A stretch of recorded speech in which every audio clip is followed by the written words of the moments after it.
magkano ang sahod.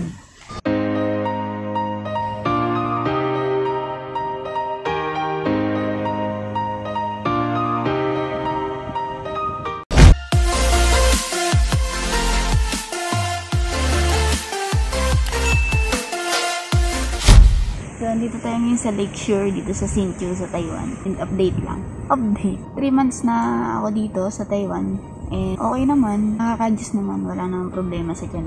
Sa mga kinakain naman. Yung mga kinakain dito, wala namang problema so far sa akin. Yung sa work, okay naman sa work, wala namang problema. Salamat sa experience ko sa EPSA, dyan sa Cavite, sa mga natutunan ko. Yun. And sa mga katrabaho, siguro sa pakikisama na lang din yun, di ba? So, kung maganda naman yung binibigay mo sa iba, pinapakita mo sa iba, and wala naman sigurong mali doon, di ba? So, ang agency ko po ay Everbest. Share ko na lang din po sa inyo yung link. So far po kasi wala po silang walk-in. Tanong na rin po ako sa kanila. And ang ibigay ko po yung link ng Facebook nila, and mag-search na lang po kayo.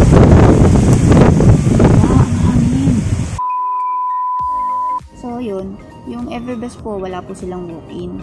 And, ang gagawin nyo po is magpipila po kayo sa e-bio data po nila. So, ipoprovide ko na lang po yung link ng Facebook page po nila. Pipila po kayo sa e-bio data, then mag-wait na lang po kayo doon ng text po nila. So, pag nag-text na po sila sa inyo, may address naman po kung saan po yung address po nila dyan sa Manila. And then, for exam and for interview na po kayo doon. Mas okay po kung magre-ready na po kayo ng main requirements, which is yung passport, PSA, NBI, tapos UMID.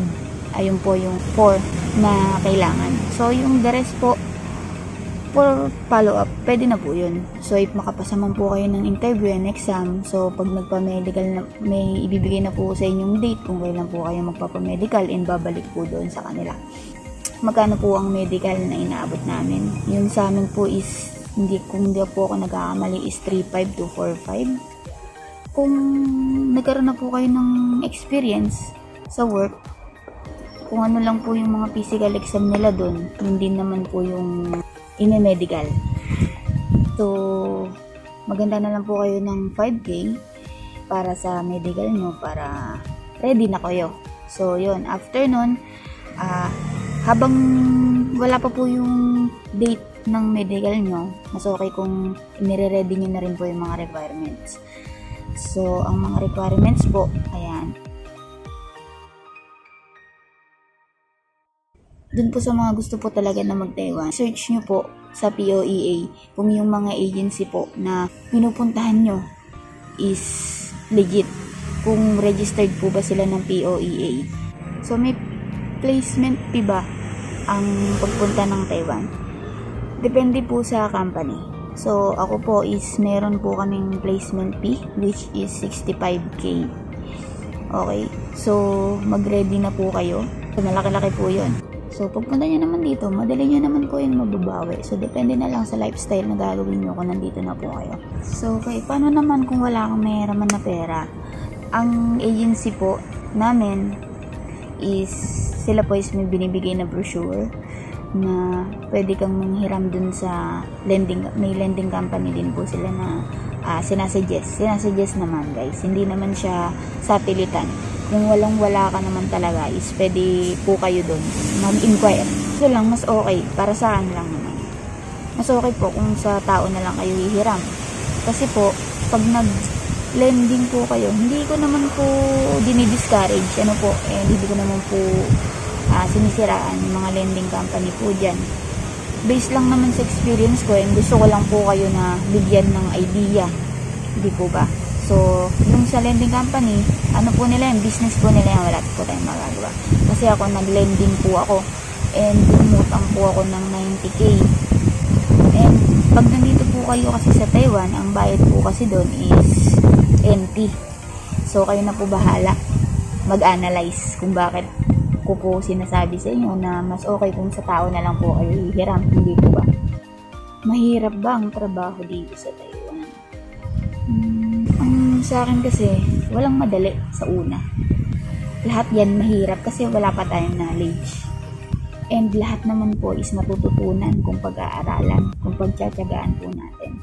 So, kung araw-araw mo naman siyang gagawin, di ba? Matututunan mo rin yan. Kung may experience ka naman sa electronics or kung saan man na-applyan mo, di ba? Sa mga factory, ganun din naman. Nung una wala tayong knowledge, nahihirapan tayo, pero matututunan natin unti-unti yung mga bagay na mahirap sa una. Kung napapanghinaan man kayo ng loob, how much more pa yung mga OFW na nandito. Kasi kayo, kasama yung pamilya nyo dyan sa Pinas. Kung mahina man yung loob nyo, mag-isip-isip po muna kayo, diba? Kasi pag nasa abroad na, wala ka na magagawa, dito ka na eh. Hindi ka tulad kasi dyan sa Pinas, pag may trabaho ka kung ayaw mo, kung natutoksikan ka na agad sa mga kasama mo, diba? Pwede ka na mag-resign agad, pwede ka makahanap, and then dyan yung family mo to support you.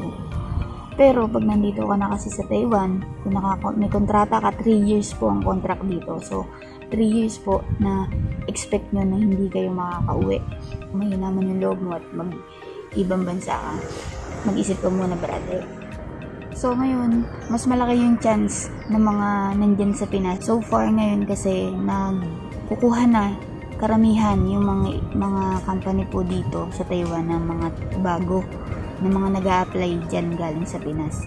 So, porsigihan nyo lang po, pagtyagaan nyo lang po, and huwag din po kayo mawalan ng pag-asa kasi kung para sa atin po talaga yan, gagawa po tayo ng paraan, diba? Kasi kung para sa atin nga, wala naman tayong ginagawa, diba? So, wala rin tayong makukuha. Kaya natin yan. So, yun po, kung meron pa po kayong mga katanungan, no, based on my experience, i-share ko po yun sa inyo. So, yung mga share ko po sa inyo ngayon, yung mga sinabi ko po sa inyo is based on my experience po. Sa akin po yun nangyari. So, kung meron man po kayo na alam na hindi ganun, katulad sa akin na nangyari, sa kanila po yun. Hindi ko na po yun hawak. So, yun. Ako po yung nagsishare lang ng aking experience sa inyo para makatulong din po. Comment nyo na lang po kung ano yung mga dagdag na katanungan nyo po, and yan sa akin pong kakayanan. Makapagbigay po ako sa inyo ng kaalaman at makatulong po sa inyo. So, yun lamang po. Huwag po tayong mawalan lagi ng pag-asa. Araw-araw po na binibigay ng Diyos sa atin na buhay. Habang buhay tayo, may pag-asa. So, yun lang. Peace.